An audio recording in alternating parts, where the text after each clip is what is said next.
welcome to another episode of 3Guys1Mic. Whether you guys heard of us on Instagram, Twitter, word of mouth, thank you guys for joining us. It is currently March 8th, and I'm joined by my two co-hosts, Jeremiah, Aaron. And just last night was the 70th annual All-Star Game. And so we're going to go over the All-Star Game last night, and then we're also going to go over the NBA teams that are going to make a final push, the second half push in the season. Just like with all NBA seasons, teams like to make their final adjustments, and they're going to make the final pushes. Trade deadline's coming up. So we have some big news. We also have Blake Griffin going to the Brooklyn Nets. So I'm going to start off with Jeremiah here. Let's see what you think about the NBA All-Star Game last night. Perfect, yes. So as we all know, Team LeBron versus Team Durant. I mean, two team captains. Team LeBron won. It was kind of rather a one-sided game. For those of you who did watch, I mean, it wasn't too close. LeBron's team won 3 quarters. Was it? No, they won all 4 quarters, did they not? Yeah, they won all 4 quarters, right? Yeah. One quote I want to bring in particular, I've been thinking about this all night, guys, as you guys know. LeBron was, in a sense, he said the All-Star Game was a waste of his time. You know what I mean? And I feel like I'm an NBA All-Star, but that is disrespectful because all the players who were not able to get selected in an All-Star Game and to watch somebody who had, if you look on the back, said 17 All-Stars. Then they see him disrespect the All-Star Game. I don't know. That isn't acceptable. You know what I mean? I think, give away your spot at that point. Moving on, I thought it was great to see Kyrie play. I don't ever get to see Kyrie play. It was cool to see Kyrie play. Saw Curry play. Brown. You know what I mean, for the Celtics. 24 points as you said. You know what I mean? He played a good game. As we all know, Giannis won the MVP, right? Yeah. I thought the game, the All-Star game isn't all like it isn't. Rarely any defense play. The game goes up to 170, right? Looking at the dunk contest at halftime, wasn't all we chopped it up to be. Good news though. First ever Portland Trailblazer to win the award, right? So there's a silver lining in that one. A 3-point contest, I thought it was the best thing of the night. I think Curry made that really fun. Just watching Curry all night hitting the half court shots and the no look threes, right? I definitely I watched the whole All-Star game. But I didn't think it was anything special. Yeah. Luman, you care to give your thoughts? Yeah, most definitely wasn't the most exciting All-Star game. Kind of sad that Durant's team didn't raise any money for the HBCUs, so it's just kind of awful. Yeah. But that dunk contest, I think that I honestly believe Obi Toppin should have won because I feel like that dunk was more impressive. And I know, it's hard to kiss a rim, but he really just jumped in the air and threw it down. That's really all it was. Yeah. And Cassius Stanley got robbed. That first dunk was probably one of the most impressive dunks, that whole night. And going back to the 3-point contest, I honestly thought that Zach LaVine and Curry were going to be the last 2 standing. I didn't expect Mike Conley. Yeah. I'm going to be honest. But then again, they say as you get older, you turn into a better shooter. Yeah. So. And he had a lot to prove because he also had a lot to prove. It was his first All-Star game, but it took only Devin Booker not to participate in it. But it's all good though.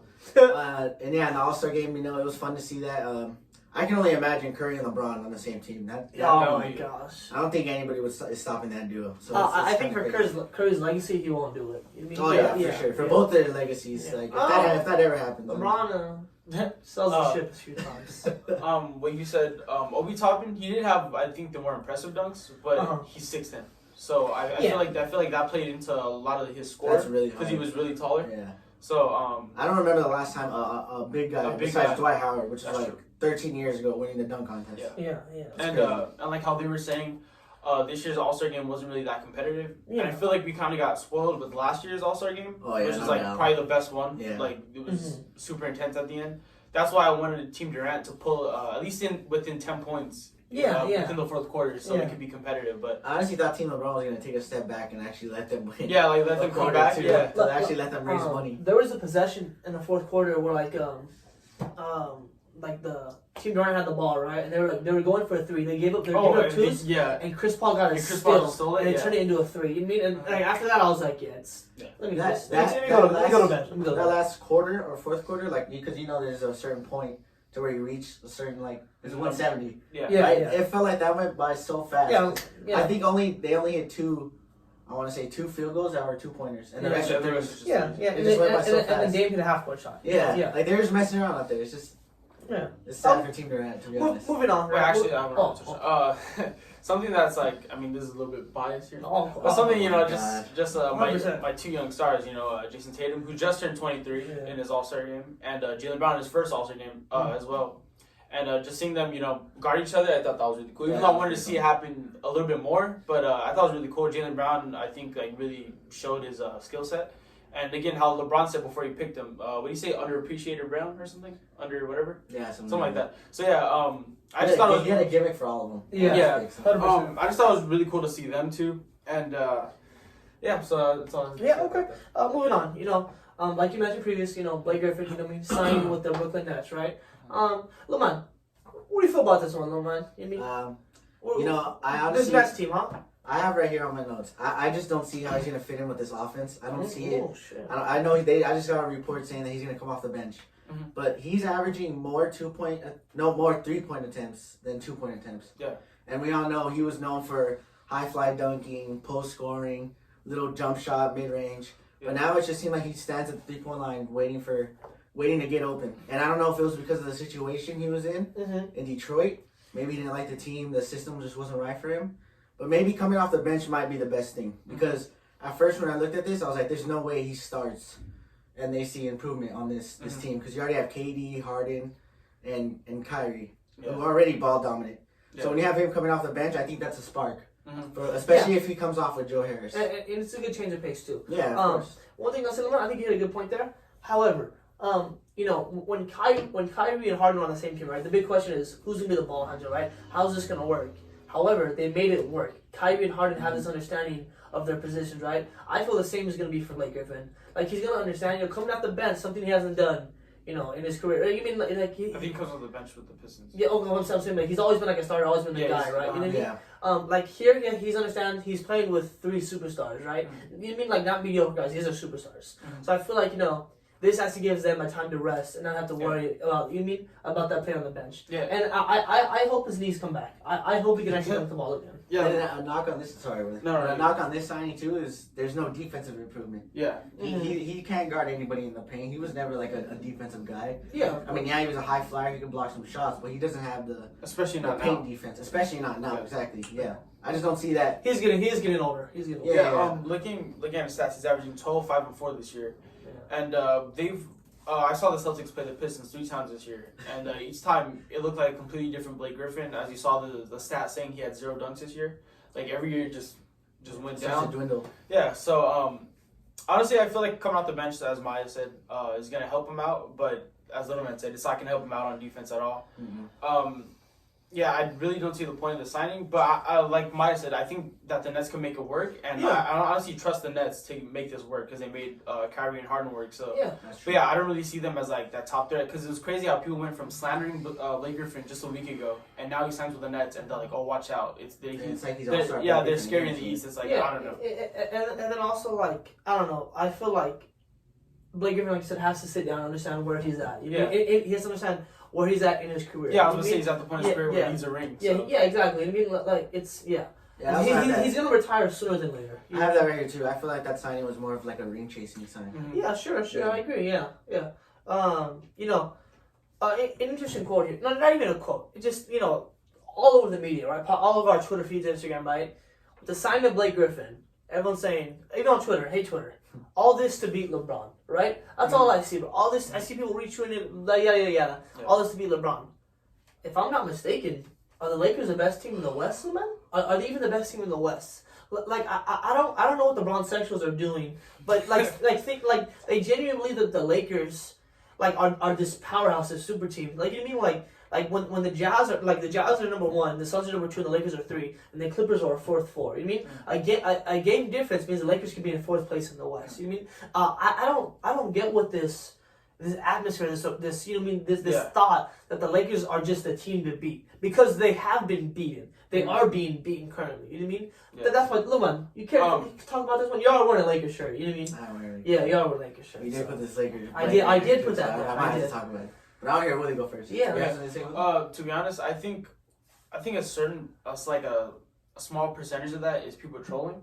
But I do feel like there are people who actually think that the Nets are putting this team together to beat LeBron. And if we're being honest, I'm not too sure Durant is at that point where he's like, I need to match LeBron. I think he's just all about him. I think that locker room is all about themselves. They're not really looking, we need to beat LeBron. But I can kind of see where that's coming from though, because we know, as we all know, Kyrie Irving used to play with LeBron. People always like to stir up controversy between those two guys. Of course. So yeah, that's just gonna be the narrative until LeBron's in the NBA. As long as there's a super team, they're gonna say that team is there to beat LeBron. Yeah. So, but yeah, Lamar, you go. All right, I have 3 points right here about the Lakers. I think this All-Star break is gonna help them. Obviously, they had some injuries with Caruso. Kuzma had a bad Achilles. Marc Gasol just out of shape. I don't know what's wrong with him. Yeah. AD has an Achilles. They're sitting at third in the West. They lost 4 out of their last 6 games before the All-Star break, but they had, in my opinion, 2 impressive wins without Anthony Davis against the Warriors and the Blazers. I mean, we all saw what they did to the Warriors. That was just unspeakable. Yeah. I think they dropped I want to say 41 in the first quarter. Yeah, it was. And they held Steph Curry to I think 5 of 15, 6 of 16, something like that. Yeah. So I feel like if that's a playoff series, I for sure think we have that in 5 to 6 games. I'll give them 6 games. And then the last point I have is I don't see them dropping down to 3 or 4. I think the Lakers finish top 2. I could see them beating out the Suns for number 2, and maybe the Clippers make a push. But I feel like once AD comes back and they're healthy after the All-Star break, I think they're either 1 or 2 for sure. Sure. As you said about that 2 spot, I agree with you, but I don't think it's set in stone because again, Anthony Davis is coming back, and they said they're not going to rush him. And even if they do rush him, we're not going to know if he's going to be acclimated to being on the floor. You know what I mean? And the Clippers, as far as their success goes, both of their star players have to be on the court at the same time. I think they're 18-6 when they're both on the court. When it's one of them, they have I think a losing record between them. So I think the Clippers need to have those 2 stars on there. And then I honestly think I don't think the Lakers losing all these games with Anthony Davis is gonna keep up. I think LeBron's gonna find his stride. He's gonna get some rest. That bench is gonna start doing their role. Just I think who was it? Chris Webber I think was saying that with AD out with Schroeder with Schroeder out, they were saying that Caruso and all them they couldn't find their role because they weren't used to being in that spotlight where hitting threes. Caruso's more of the defensive guy. So I honestly think that the Lakers are gonna just kick it into gear, and I think they're gonna finish second. But as far as the Suns, I don't think the Suns are gonna. I think the Suns could finish top 4. I just don't see them as number 2 right now, or as number 2 when the season ends. Yeah, the season ends. I don't see them saving there either. To be honest with you. Mine, you have any thoughts on the Suns, Lakers? No, I thought you guys said it all off. You know what I mean? Let me throw this one out there, Loman. Let me throw this one out there. Right now, you mean Loman?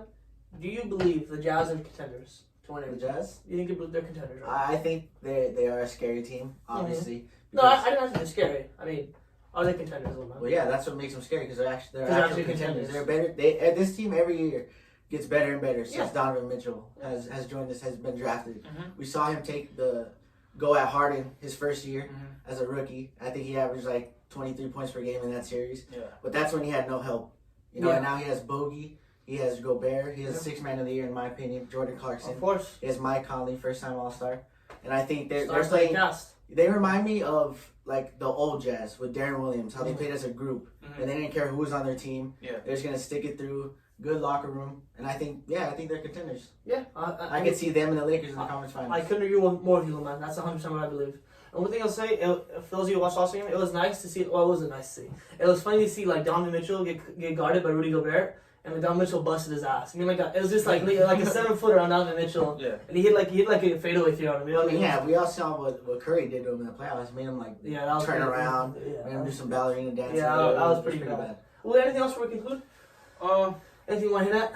As far as the Jazz, as I said last year, I think with Bogdanovich out, that really hurt them. 100%. Yeah, and I feel because he was averaging 20 points per game last year. Yeah. So that's a lot of scoring that you lost in the bubble. 100%. So I feel if he was there, this team, I feel everyone's surprised at this team being number 1. I'm surprised myself, but I'm not as surprised because I knew what they were capable of. Yeah. Just how last year in the bubble they didn't show out because they had I don't see who's slowing them down. You mean I don't know who. If we're being honest, I don't think anyone was slowing down but themselves. If they just shoot their way out of it, because I feel when they're on their threes, they're no one can keep up with them unless the Lakers are fully healthy. Yeah, and also I was gonna say one thing that's rare is there was a game when Donovan Mitchell was out versus the Mavericks, and Rudy Gobert dropped 29 points. You mean that was just that's rare for your big man to be able to do that for you. Drop 29 points. As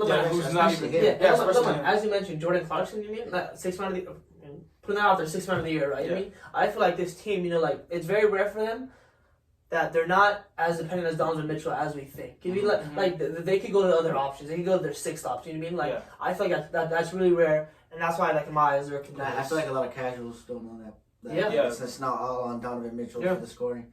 Mike Conley's there, Bogdanovich is there. Like in the bubble, like he wouldn't have needed to score 50 points. Yeah. If Bogdanovich was there, you mean like that's just. And then another thing about them too is they have guys who know their role, like George Sneed. Yes. I don't know if you guys know that. Yeah, I know. He's a spot up shooter, good defender in my opinion. And then they have do they have Maria still?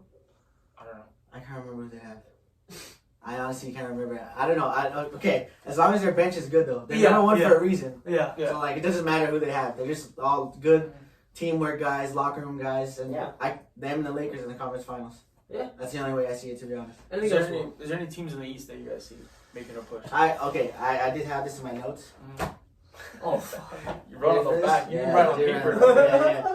I see the Bucks actually making a push. Maybe they make some noise in the playoffs. Okay. Because listen. The team that I feel like they can knock off in the playoffs, I don't think they can take on the Nets just yet. Okay. I feel like they can take on the Sixers. I feel like okay. Because Giannis is versatile, he's agile, and he's strong, and he knows how to get to the rim. And we've all seen Joel Embiid in playoff series when it's a good game and it takes him in the fourth quarter. He's out of shape. Oh, especially without Simmons, exactly. He just looks dreadful, and I think he'll give them hell. He looked like he was in pain. He was in pain just running around. But don't get me wrong, the Sixers, good team, good all around team, good defensive team, and I think if that is a series, I could see it going into Game 7 for sure. 100%. Yeah. It'll be like the Raptors and the Sixers in 2019. When Kawhi broke their heart, Yeah. Yeah, I like your point there. I feel like, because obviously with the Sixers, I feel like it's guaranteed that Ben Simmons is going to show up. I feel like Tobias Harris, if they make it, if they play each other, I feel like he's going to be good. But I feel like with the Bucks, it comes down to Chris Middleton and Drew Holiday. Well, he's another person who likes to shy away in the playoffs. It's Tobias Harris. We all saw him. Embiid needed someone else to lean on. And Tobias Harris wasn't there. Yeah, last year he was non-existent. Al Horford as well, like the $100 million man. Yeah, Al Horford. Yeah. But then this year they have Danny Green, Seth Curry, Dwight to be there to be the strong man in the middle. So I mean, anything could really happen. To be honest with you. Yeah. So who do you guys? Bold prediction. Who do you guys have in the Eastern Conference Finals? Eastern Conference Finals. I don't think it's bold at all. I have the Nets and the Sixers. Really? Yeah, I don't think it's bold at all. But I do think I don't see it as a stretch as being the Bucks being in there. Yeah. I think the Bucks could definitely be in there. Yeah. I said from the beginning, I'm a big Sixers fan, so I'm not shying away from that statement. I'm a big Sixers fan, Mavs fan, this fucking guy, Lakers fan. Yeah, it never ends with this guy. Nuggets fan, don't forget about Nuggets fan. Yeah, Jokic. I'm a Jokic fan. And then I didn't throw in the Celtics in there because don't get me wrong, they have two really good superstars over there, but I just don't see them having that big still, which I think they really need. If they end up getting Drummond, that'll be huge. Maybe they make that push against the Bucks, but I still don't see them like contending with the Nets or the Sixers. Yeah, I don't either. I at this point, I don't even see us contending with the Bucks. For being honest, the Bucks. Really? Yeah, I don't really see us contending with the Bucks. But then again, Robert Williams is coming out. He is getting more playing time because as we know, he didn't really play last year because of a hip injury. This year, the beginning, barely got minutes. But yeah, as a team that I look forward to, not being in the Eastern Conference Finals at all, but I think they're gonna make just a push to get into the top 4. Is my Celtics. Is honestly because I see Marcus Smart obviously coming back. But I think if we make a trade for a big wing, because everyone, big wing, for a wing, not a big, because as you said, you think we need a big, right? But honestly, I don't feel like we're gonna get that in return without losing a major part of our team. You know what I mean? So maybe your little PP might get traded. Peyton Pritchard, shout out Peyton. Yeah, Pritchard. Whatever you don't clip that, whatever you said. Yeah. Honestly, I think if we could get Jeremy Grant, there's been talks about that would be really huge. Yeah. If we get Harrison Barnes, which I personally want, but the Kings said they're not looking to. I don't see him moving, to be honest. Yeah. But I think we just need some bench scoring, like a bench wing who could give you scoring when the 2 J's go on the bench. Yeah. And also, J's, I like that. Yeah. And then also just could handle the offense and bring everyone together because Marcus Smart is coming back. He could handle the defense. But yeah, I just think this team just needs to be healthy at the same time. You know what I mean? Because Marcus Smart, Jaylen Brown, Jason Tatum, Kemba Walker have all played 28 minutes combined. I mean, we see when they're all healthy, they made the conference finals 3 of the last 5 years. Yeah. So yeah, we just need them to all be healthy, and I think that the bench shoots at a really high percentage. It's just that they just don't they just don't shoot. Jeff Teague is out there and not shooting. I think we're top 5 in bench percentage, field goal percentage, but we just don't shoot the ball like that. I don't know. It doesn't make sense to me. Another team that I think is gonna make a push is the Miami Heat. Obviously, I'm just throwing you under the bus right here, man. All right, we didn't record a video, right? We were about to record a video, but it got scrapped. But my friend Aaron Romero said that the Miami Heat are losing 12 games this year. I think they lost that much before February. Thank God that video really never came out. Yeah. But I do think just like with the Celtics, I think with the Miami Heat getting healthy, Jimmy Butler's obviously back now. With Tyler Hero, Duncan Robinson, Bam Adebayo, I think there's still that cast who can still who they can obviously win you a playoff series, and I think they're gonna make that push. They just been kind of hurt this whole year, and I feel like after this All-Star break, they're gonna get some much needed rest, and they're gonna make another push. Healthy, I can't wait to play them again. 100%.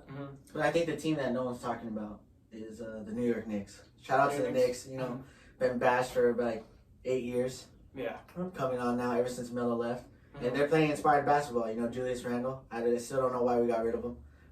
Actually, he decided to leave after LeBron. But you know, it's just good. We'll see how the season ends. The Celtics have a big test coming up. The first game they play from the All-Star break is against the Nets. And I think we play the Jazz again. Yeah, so that's going to be a good game to look forward to. Yeah. And the Clippers play the Warriors. So, you know. Excited to see. Well, any teams you have making a second half push? No. I think you guys definitely hit on all the teams. You know what I mean? I was expecting you to make a case for the Mavericks. Yeah, because you know your boy Doncic. You know. I don't know. Deserved it. The whole Kristaps on the trade block now. You know what I mean? So I don't know how that's gonna work. I don't like that. I don't like that they want to trade him, bro. Yeah. I think he fits perfectly with Doncic. I don't know. I feel like it gets frustrating when someone doesn't perform, when they're superstar talent, or when they get injured in the playoffs. You know what I mean? Like I feel like I don't know if there's any bad blood there because of what happened last year in the bubble, when he was just waiting for Kristaps to come back. He was just waiting every game. And every game he would warm up, he would have the sleeves on, and he wouldn't play. And I feel like that's kind of bad blood there. But then again, he didn't know he had torn meniscus, so. Yeah, I don't think there's bad blood there, but one thing that's kind of funny, and I forgot about it, and I just remembered, is that remember how last year people were saying there was bad blood between Donovan Mitchell and Rudy Gobert? Oh my, I thought that in my head right now. And now they're the number 1 team in the NBA. Yeah. It's crazy how much in a year can change. Yeah. Not even a year, 5 months or... 5 months and another 1 seed in the NBA. Yeah, it's crazy. But, other than that, I don't really see any other teams that are going to make a push. I think we're good. Man. Yeah. Just hopefully my Celtics make a push. It's going to be a wild second half of the season for sure. Yeah, looking forward to it. In the comments, if you guys have any teams that you feel like we left out, maybe your favorite moments in the All-Star game, anything you guys want to add? Yeah, let us know if you guys like the setup here. We're going to be adding more stuff to the background, you know what I mean? I understand it's kind of bland right now. Actually, we're actually going to get tables now. Yeah. And so just let us know down below, guys, what you thought about the episode and the setup, guys. And Willie's not a Raider fan, I promise. Yeah. I just forgot my blanket. My unfortunate to do that. Just follow our Instagram, our Twitter down below. We also have a TikTok account. We'll link that down below too. Content coming soon, guys. Thank you so much. Anything else? No, just thank you guys for watching. Thank you for watching. Yeah, have a great day.